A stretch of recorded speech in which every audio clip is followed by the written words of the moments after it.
Today we're going to do lesson 9-8, which is factoring by grouping. So when I factor by grouping, or when I use this, is when I have 4 or more terms in a polynomial. So if I'm looking, I see I have a 4th termed poly. So I'm going to do the process of factor by grouping. Now I'd only do this if I have 4 or more terms. I usually don't do factor by grouping when I'm dealing with the trinomial, because we already learned how to factor that in previous assignments. So on your assignment today, if they're asking you to do factor by grouping with a trinomial, don't factor by group, just regularly factor. The only time we factor by grouping is when, like I said, we have 4 or more terms. So if I'm looking at this, so I look at my first 2 terms, and I always try to group the first 2 together and then the last 2. So I'm looking at my first 2 terms, and I'm thinking to myself, what can I factor out of there? What would be their greatest common factor? What goes into both of those? Well, I know 9 goes into both of them, so I know I can factor a 9 out. And then I take out my lowest power. So I take out an m cubed. So then what am I left with? 9 goes into 45 5 times. M3 to M4, I'm left with an m.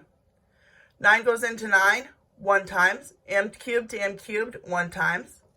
So there's what I'm left with. 9m cubed times 5m minus 1. Over here I look. What can I factor out of there? What do they both have in common? So I look at the numbers. I know 6 goes into both of them. So I'm going to pull out leave my plus sign in there. I'm going to pull out a 6. And what's my lowest m's I can pull out? I can pull out 1m. So then what am I left with? 6 goes into 30 5 times. I'm going to have 1m out, 2 up there, so I have 1m. And then 6m goes into 6m minus 1. So now I'm looking at my factor, my grouping, my 2 groups.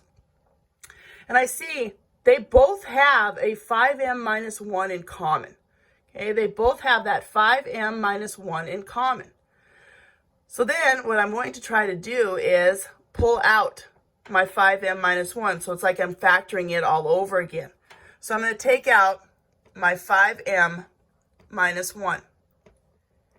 So if I take a 5m minus 1 out of this pair, what am I left with? 9m cubed. If I take a 5m out of this group, because I'm throwing it out in front, what am I left with? 6m. And then I look one more thing. I know I can factor something out of there, a greatest common factor. I can take out a 3m. So out front, I'm going to pull a 3m.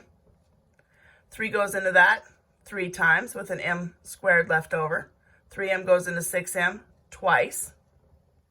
And then I have my 5m minus 1 back behind. So now I am completely factored. And that's the one thing you got to make sure you're always looking at. Are you going to be completely factored out?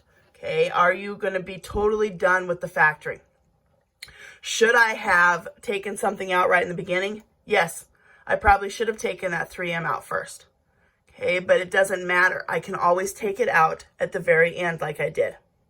So again, let's look here. I grouped those 2 together.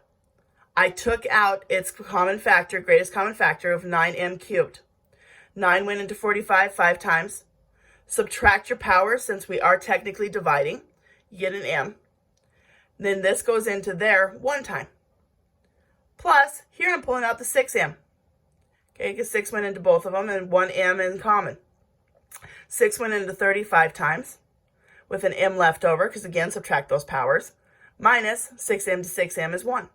So then I'm looking at these 2 sets. These are 2 separate sets. So it's like it is a binomial when you look at it. Just because there's a lot of numbers in there doesn't mean that it's not a binomial. It is only 2 terms when I'm looking at it. So now I see that this one has a 5m minus 1. This one has a 5m minus 1. I can factor that out as my greatest common factor. Then I'm left with this and that inside the other set of parentheses. And then I noticed on this one here, I could take out a 3m because I still am not completely done. I still have a greatest common factor I can pull out of there. So then I took out my 3m away from that one. So it'd be 3m squared plus 2. times the 5m minus 1 that I factored out. So let's look at this bottom one. Okay, I'm looking, is there anything I could factor out right away? Okay, so that we can just see if there's anything. No, there's nothing I could factor out right away. They do not have anything in common. So then I look at these first two. Look at those first two, and I'm grouping. What could I factor out of there? Well, I know that 3 goes into both of them.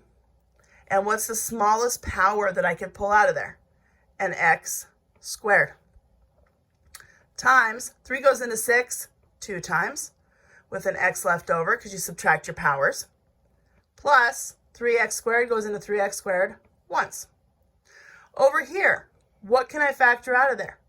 They both have a 2 in common. So I'm going to pull out a -2, or a -2, since that power is minus. -2 goes into -4x, 2x times. -2 goes into -2, 1. So now let's look at my two binomials. Let's look at my binomials.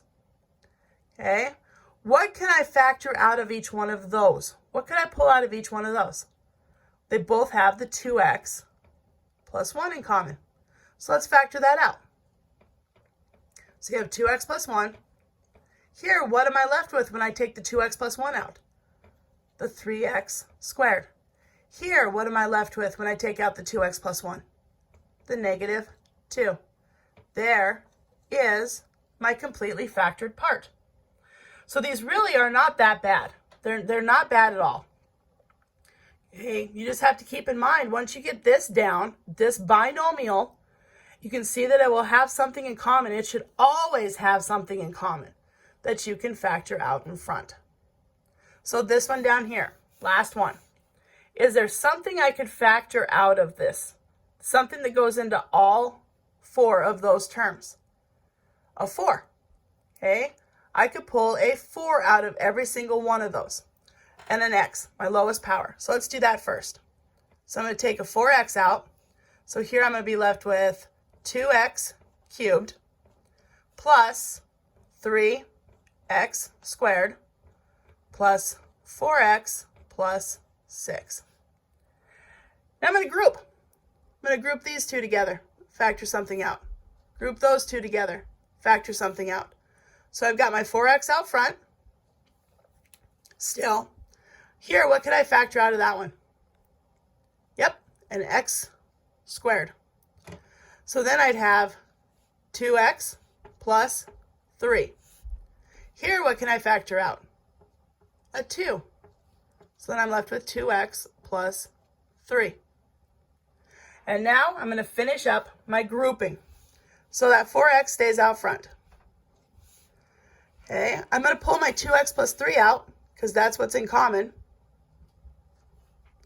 And then inside my parentheses, I'm left with an x squared plus 2.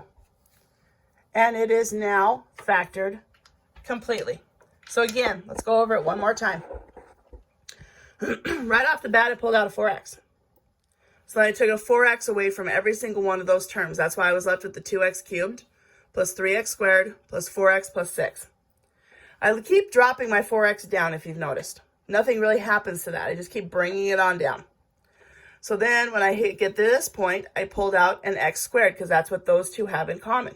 So I took out my x squared. Then I was left with 2x plus 3 inside. Plus, here I pulled out a 2. Then I was left with the 2x plus 3. Because they have the 2x plus 3 in common, I pulled that out. Put it right in front. With that 4x, again, I kept dropping that down. Times what was left over when I took that out, an x squared plus 2. And that is factoring by grouping. Okay, just another method when it comes to the whole factoring process. In fact, I think this is one of our last ones that we are going to work with when dealing with factoring. So there is lesson 9-8.